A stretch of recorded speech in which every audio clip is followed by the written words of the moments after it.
Guys, welcome to रोड़ा chemistry. आज हम डिस्कस करेंगे सरफेस केमिस्ट्री में नेक्स्ट टॉपिक है जो हमारा कैटालिसिस। कैटालिसिस बेसिकली सभी को मालूम होता है कि क्या होता है, ठीक है। इस वीडियो में हम आज उसकी सिर्फ इंट्रोडक्शन देखेंगे। लास्ट वीडियो में हमने बीईटी और जो भी हमने थ्योरम्स आइसोथर्म्स देखी थी, ठीक है। लैंगमर एडजॉर्प्शन आइसोथर्म, बीईटी वगैरह वो सब हमने कवर कर लिया है, ठीक है। आज हम कैटालिसिस देखेंगे। नेक्स्ट वीडियो में मैं उसकी क्लासिफिकेशन जो कि कैटालिसिस की होती है वो मतलब अपलोड करूंगी। अगर मैं इसी वीडियो में अपलोड कर देती तो वीडियो बहुत ज़्यादा लेंथी हो जाती, तो देखने में इतना मतलब बोरिंग सा लगता है कि इतनी लंबी वीडियो है, ठीक है। चलिए स्टार्ट करते हैं। कैटालिसिस में बेसिकली होता क्या है, पहले तो हम देखते हैं कैटलिस्ट क्या होता है। कैटलिस्ट क्या होता है? This substance which increase the rate of reaction. Suppose हमारे पास कोई रिएक्शन है, जैसे कि रिएक्टेंट से हमारे पास क्या बनता है, कोई भी प्रोडक्ट फॉर्म होता है, ठीक है। वो रिएक्शन को कोई रिएक्शन होती है जिसे होने में क्या लग जाता है, 1 दिन लग जाता है, 2 दिन भी लग जाते हैं, कई रिएक्शंस को सालों साल भी लग जाते हैं, ठीक है। बट इसमें क्या है कि जिस किसी को मतलब ज़्यादा टाइम लगता है, कैटलिस्ट क्या करता है कि उसको मतलब रिएक्शन को फास्ट कर देता है। मान लो कोई रिएक्शन हमारे पास 24 आवर्स में होती है, अगर हमने उस रिएक्शन में कैटलिस्ट डाल दिया तो वो रिएक्शन क्या हो जाएगी, 5 और 6 आवर्स में ही हो जाती है, ठीक है। ये इसकी एक मतलब कंडीशन होती है कि ना तो ये कैटलिस्ट बहुत ही सुपर फास्ट रिएक्शन में यूज होगा, ना बहुत ज़्यादा स्लो रिएक्शन में यूज होगा। मीन्स ना तो ये जो भी रिएक्शन है कुछ सेकंड में हो जाती है, उसमें कैटलिस्ट यूज नहीं होता। अगर वो पहले ही कुछ सेकंड में हो रही है तो उसको मतलब कैटलिस्ट की ज़रूरत ही क्या है। ना ही ये बहुत ज़्यादा स्लो, जो भी साल 2 साल लग जाते हैं उन रिएक्शंस के लिए ये यूज़ नहीं होती, ठीक है। जैसे रस्टिंग ऑफ आयरन है, रस्टिंग ऑफ आयरन को मतलब होने में जैसे लोहे को जंग लगना, ठीक है, इसको क्या कहते हैं, मतलब रस्टिंग ऑफ आयरन बहुत सालों साल लग जाते हैं उसको होने में, तो उसको कैटलिस्ट की क्या ज़रूरत है। वैसे भी अगर हम देखें तो हम रस्टिंग ऑफ आयरन करना ही क्यों चाहेंगे, अगर हमारे घर पे कोई लोहा है हम उसको क्यों जंग लगने देंगे, ठीक है। तो वो क्या है, बेसिकली ये मीडियम साइज की जो भी मीडियम टाइप की जो रिएक्शंस होती हैं उनके लिए कैटलिस्ट यूज होता है, ठीक है। Increase the rate of reaction without, मतलब कि क्या है कि ये खुद नहीं यूज होता, ठीक है। ये नहीं है कि हमने क्या किया कि किसी रिएक्टेंट को प्रोडक्ट में चेंज करने के लिए मतलब रिएक्शन को फास्ट करने के लिए हमने कोई कैटलिस्ट डाला, ठीक है। ये कैटलिस्ट खुद नहीं यूज होगा, बट क्या करेगा, सिर्फ रेट ऑफ रिएक्शन को फास्ट कर देगा। मीन्स जो रिएक्शन की स्पीड होगी उसको फास्ट कर देगा, ठीक है। ये एज इट इज मतलब हमको लास्ट में जाके मिल जाएगा। क्लियर है। फिनोमिना, जो भी ये फिनोमिना होगा रेट ऑफ रिएक्शन को हम मतलब यूज करके कैटलिस्ट को यूज करके रेट ऑफ रिएक्शन को फास्ट करेंगे, ये जो भी फिनोमिना होगा उसे हम क्या कह देते हैं, कैटालिसिस कह देते हैं। कैटलिस्ट तो पता लग ही गया कि इंक्रीज करता है रेट ऑफ रिएक्शन को without being using in the reaction, खुद यूज नहीं होता बट इंक्रीज क्या कर देता है, रेट ऑफ रिएक्शन को। जो भी ये प्रोसेस होता है जो हम कैटलिस्ट को यूज करके उसका फिनोमिना जो रेट ऑफ रिएक्शन का वो इंक्रीज करते हैं, उसे हम क्या कह देते हैं, कैटालिसिस कह देते हैं। जैसे कि हमने हैबर्स प्रोसेस करते थे, लोअर क्लासेस में भी किया है, और अगर किसी को नहीं पता तो मैं बता देती हूँ। उसमें क्या था कि N2 + 3H2 गिव्स टू, हमारे पास क्या था, रिवर्सिबल रिएक्शन थी 2NH3, अमोनिया फॉर्म होता था, ठीक है। इसमें क्या था, मैंने यहाँ पे सिर्फ कैटलिस्ट लिखा है, जो भी हमारे पास मोलिब्डेनम भी होता था और एक प्रेशर और टेम्परेचर की फॉर्म में भी मतलब होता था, कंडीशंस होती थी, ठीक है। मैंने सिर्फ कैटलिस्ट लिखा, क्यों, क्योंकि हम सिर्फ कैटलिस्ट की बात कर रहे हैं। आयरन क्या है, इसमें कैटलिस्ट है जो भी इसकी रिएक्शन को फास्ट कर रहा है। N2 + 3H2 gives to 2NH3, जो हमारे पास फॉर्म होगा, ठीक है, ये उसको भी उतना ही फास्ट करेगा। जब हम 2NH3 से मीन्स अमोनिया से वापस फॉर्म करेंगे N2 + 3H2 को, वो क्या करेगा, उसको भी फास्ट करेगा। मीन्स ये किसी भी ये क्या आ गया, इसका इक्विलिब्रियम आ गया, या हम रिवर्सिबल रिएक्शन कह देते हैं या हम इक्विलिब्रियम कह देते हैं।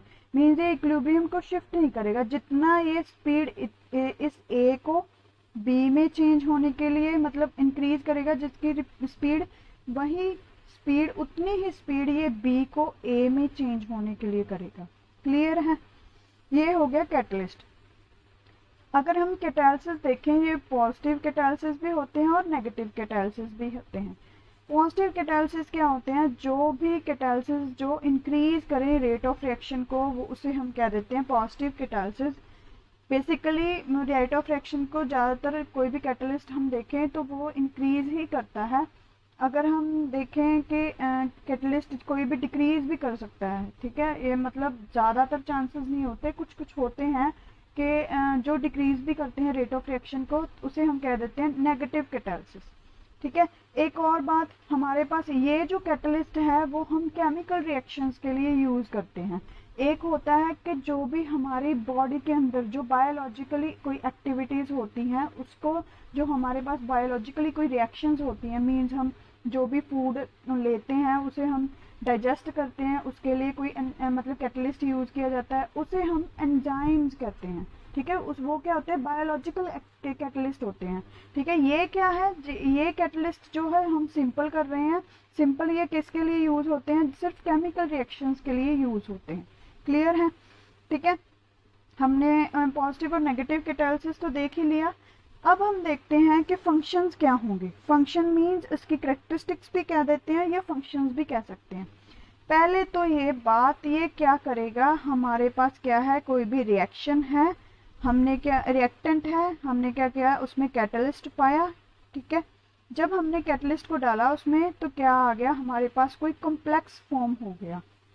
ठीक है, जब ये कॉम्प्लेक्स फॉर्म होगा तब ये वही कॉम्प्लेक्स नेक्स्ट क्या होगा, मतलब हम एज अ रिएक्टेंट यूज करेंगे, तब हम हमारे पास क्या हो जाएगा, कोई भी प्रोडक्ट फॉर्म होगा प्लस कैटलिस्ट, वो एज इट इज बाहर निकल जाएगा।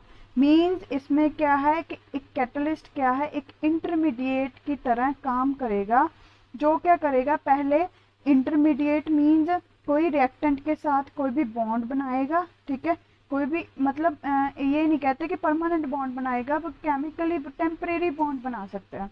जैसे इसने कैटलिस्ट ने पहले रिएक्टेंट के साथ टेम्परेरी बॉन्ड बनाया, ठीक है, फिर उसके साथ एक इंटरमीडिएट फॉर्म हो गया। इंटरमीडिएट क्या होता है कि ना तो वो एक रिएक्टेंट की तरह होता है, ना वो प्रोडक्ट, मीन्स प्रोडक्ट और रिएक्टेंट के बीच वाला पार्ट, मीन्स जो भी वो क्या होता है, एक अनस्टेबल फॉर्म होती है। ठीक है, उसके बाद क्या होता है कि प्रोडक्ट फॉर्म होता है इंटरमीडिएट से, जैसे कार्बोकेटाइन फॉर्म हो जाता है, कार्बोएनाइन, वो क्या होते हैं, इसके इंटरमीडिएट्स होते हैं। क्लियर है?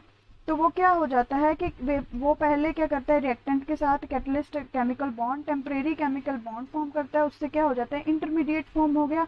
वही इंटरमीडिएट क्या होगा, प्रोडक्ट फॉर्म करेगा, और जो कैटलिस्ट होगा वो बाय प्रोडक्ट हम बाहर विदाउट कंज्यूम हुए मीन्स क्या करेगा, रिएक्शन को फास्ट भी कर देगा, और एज इट इज हमारे पास वही के वही उतनी ही अमाउंट हमारे पास क्या हो जाएगी, वापस मिल जाएगी हमें। क्लियर है? मीन्स इसकी हम रिएक्शन कैसे लिख सकते हैं, reactant plus catalyst gives to intermediate form हो गया, इंटरमीडिएट ने क्या किया, प्रोडक्ट फॉर्म कर दिया, plus catalyst as it is हमारे पास फॉर्म हो गया वापस। ठीक है, ये पहला पॉइंट था इसके। इसमें क्या है कि it does not shift the equilibrium position, मैंने पहले भी बताया, ये इक्विलिब्रियम जो पोजीशन होती है उसे शिफ्ट नहीं करता। इसमें क्या है कि इक्विलिब्रियम भी कह सकते हैं, ये रिवर्सिबल रिएक्शन भी होती है। ये क्या होता है कि फॉरवर्ड रिएक्शन होती है, मीन्स जो भी हम ए से बी को फॉर्म करते हैं वो क्या होती है, एक फॉरवर्ड रिएक्शन होती है। जब हम बी को ए से मतलब बी में इसको ऑपोजिट कर देंगे तो क्या होगी, बैकवर्ड रिएक्शन होगी। तो उसका रेट क्या आ जाएगा, rate of forward reaction, means equilibrium reaction वही होते हैं ना कि rate of forward reaction is equal to rate of backward reaction. Means क्या होगा कि कैटलिस्ट क्या करेगा, जब इसमें हम ए को बी में चेंज करेंगे तभी ये रेट ऑफ रिएक्शन को उतना ही फास्ट करेगा, जब हम बी को ए में चेंज करेंगे तब भी रेट ऑफ रिएक्शन की स्पीड क्या होगी, उतनी ही होगी। मीन्स ये इक्विलिब्रियम पोजीशन को किसी भी तरह शिफ्ट नहीं करेगा। ऐसा नहीं है कि ए को बी में चेंज करने के लिए स्पीड अलग होगी और बी को ए में चेंज करने के लिए स्पीड अलग होगी। ठीक है, क्लियर हुआ? कैटलिस्ट क्या होता है कि हाईली स्पेसिफिक इन नेचर होता है। Highly specific in nature means कोई भी एक कैटलिस्ट हमने यूज किया तो वो ऐसा नहीं है कि कोई एक कैटलिस्ट ले लिया तो हमने क्या, जैसे आयरन है, आयरन को ऐसा नहीं है कि हम एक हैबर प्रोसेस में तो यूज कर लेते हैं और हर एक रिएक्शन के लिए हम क्या करेंगे, आयरन नहीं यूज करना। कोई भी एक कैटलिस्ट लेंगे उसके लिए सिर्फ एक पर्टिकुलर रिएक्शन ही होगी। स्पेसिफिक मीन्स वो क्या होगा, एक स्पेसिफिक रिएक्शन के लिए एक कैटलिस्ट स्पेसिफिक ही होगा। ठीक है, ऐसा नहीं है कि एक कैटलिस्ट लिया उसके साथ हमने 2-3 रिएक्शन को मतलब उसकी स्पीड को फास्ट कर दिया। एक कैटलिस्ट हमेशा, या हम क्या कह देते हैं कि हर टाइम जब भी हम यूज करेंगे तो एक कैटलिस्ट सिर्फ एक ही पर्टिकुलर रिएक्शन को मतलब फास्ट कर सकता है। ऐसा नहीं है कि उसकी जैसे या हम और कोई अगर रिएक्शन ले तो उसको भी फास्ट कर देगा। क्लियर है।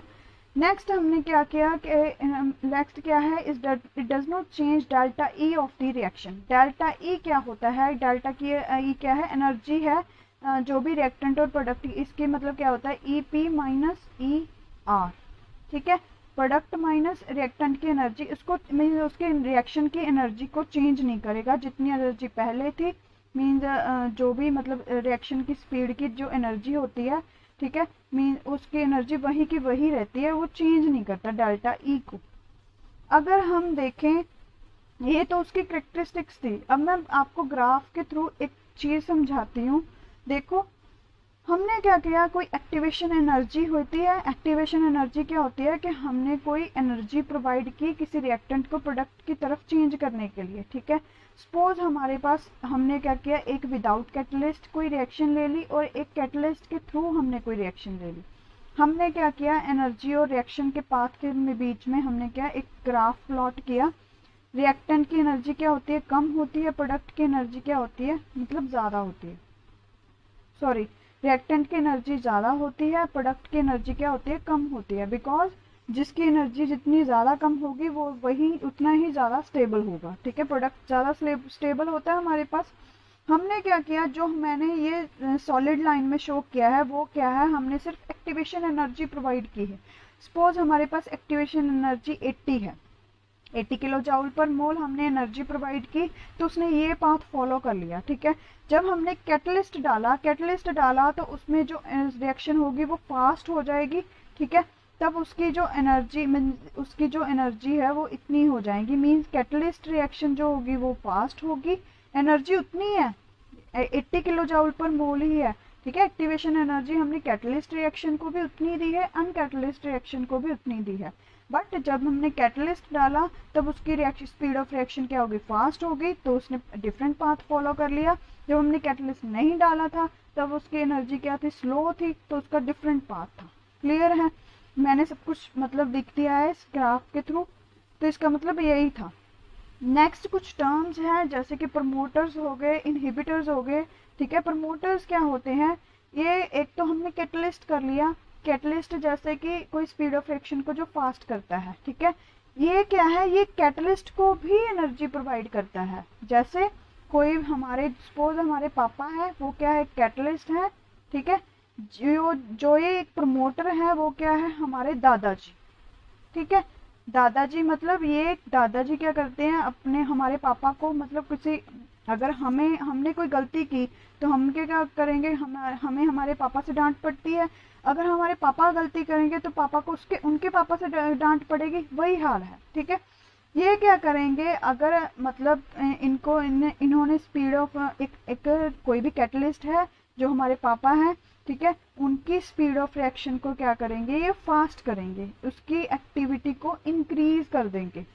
ठीक है, कहते हैं ना, अगर हम कोई हिम्मत हार जाते हैं या हम क्या करते हैं कि कोई किसी काम में कभी फेल हो जाते हैं, तो हमारे पेरेंट्स क्या है, हमें थोड़ा सा मतलब एनर्जी प्रोवाइड करते हैं कि हौसला देते हैं कि नहीं कोई बात नहीं है, हम क्या कर रहे हैं, आगे बढ़ो। ठीक है, तभी हमारे पापा के कभी कभी किसी काम में फेल हो जाए तो हमारे दादाजी ही कहेंगे ना, उनके पेरेंट्स ही कहेंगे कि कोई बात नहीं, आगे बढ़ो, जो हो गया सो हो गया। ठीक है, वही बात है, जो इंक्रीज करेगा एक्टिविटी ऑफ द कैटलिस्ट वो क्या होगा, प्रमोटर होगा।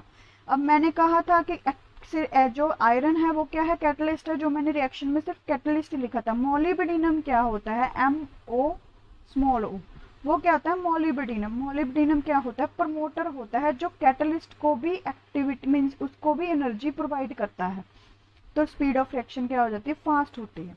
अब क्या होती है, इनहिबिटर्स भी होते हैं। इनहिबिटर्स क्या होते हैं, उसे हम पॉइजन्स भी कह देते हैं। जो डिक्रीज करते हैं एक्टिविटी ऑफ द कैटलिस्ट। किसी भी रिएक्शन में अगर कार्बोनिल कंपाउंड या आर्सेनिक कोई भी प्रेजेंट हो तो वो क्या करेंगे, पॉइजन्स की तरह एक्ट करेंगे, मींस वो क्या करेंगे, एक्टिविटी ऑफ द कैटलिस्ट को लोअर कर देंगे। क्लियर है? उसे हम क्या कह देते हैं, इनहिबिटर्स कह देते हैं या पॉइजन्स भी कह देते हैं। क्लियर है? होप आपको समझ आया होगा। ये कैटलिस्ट की सिर्फ इंट्रोडक्शन थी।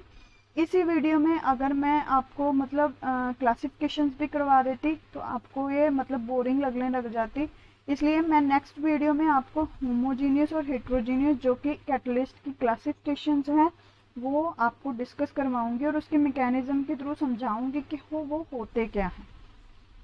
ठीक है?